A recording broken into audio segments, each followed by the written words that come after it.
world ends with you. Before I get into why this game meant so much to me, let me break down what The World Ends With You actually is. Because chances are, you've heard the game, but never played it. Because it's a Nintendo DS action RPG released back in 2008. Set in a stylized version of Tokyo's Shibuya district, you control a teenager named Neku Sakuraba, who suddenly wakes up in the middle of a busy intersection, surrounded by people, but no one can see him, a bit like Yu Yu Hakusho.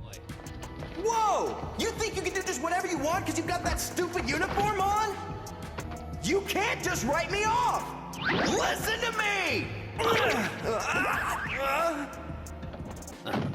That's because Neku is dead. He's been pulled into something called the Reaper's game, a kind of purgatory battle royale, not like Fortnite, but the recently deceased. Every player has to survive for 7 days, completing strange missions each day across a version of Shibuya that only other dead players can access. The twist? You can't fight alone. You're forced to partner up, whether you like it or not. And for Neku, that's a problem, because he doesn't trust anyone. He's all walls and headphones. He's kind of like a Zoomer today. Did this game predict Zoomers? Let me know in the comments. The kind of person who'd rather ghost the world than live in it. But if you fail a mission, you're erased permanently, as in your soul is deleted, no afterlife. And if you win, you might just get a second chance at life. It's a high-stakes game wrapped in stylus-based combat, streetwear fashion, and an absolutely insane soundtrack that somehow slaps to this day.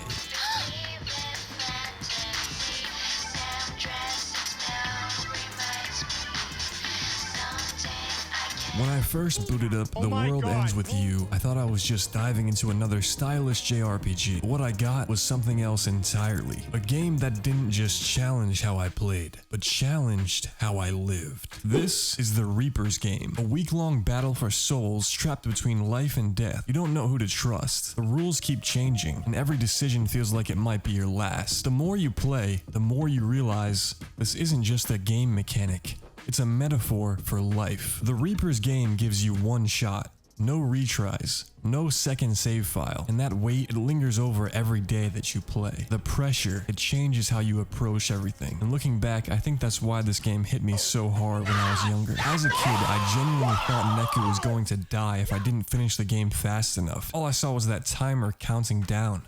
And I took it seriously, so I blitzed through the game like my DS battery was hooked up to his heartbeat. And in a way, that fear made the game even more powerful. But here's the thing, the Reaper's game isn't just about surviving, it's about transforming. Every mission forces Neku to open up to the people around him, whether it's the energetic Shiki, the mysterious Joshua, or the hot-headed loyal Beat. These missions feel random at first, but they're really testing something deeper. Your willingness to change, to trust, to connect. Under pressure, Neku doesn't just get stronger, he becomes more human. In the beginning of the game, Neku doesn't want to talk to people, he's reclusive, he has his headphones on all the time, and he doesn't want to open up to anyone. But that changes as the game progresses. In The World Ends With You, the timer is visible. In real life it isn't, but maybe it should be. Because when I go back to this game now, I don't feel that same panic I did as a kid. I take my time, I listen to the music, I reread the dialogue, I pay attention to the noise Neku's dealing with, both literal and emotional. Because it's only now that I understand the point of the game wasn't to rush, it was to wake you up to the people around you, to the time you're wasting, to the fact that maybe, just maybe, the timer is real after all, and we just pretend that it's not there. By the end of the game, Neku has changed completely. He's no longer the closed-off loner hiding behind headphones. He's someone who fights for others, who opens his world even if it hurts. And that's what the Reaper's game really is, a crash course in learning to live, not just survive. The world ends with you, not because you're alone, because it starts and stops with your choices. Who you let in, what you believe, what you risk. I rushed through this game as a kid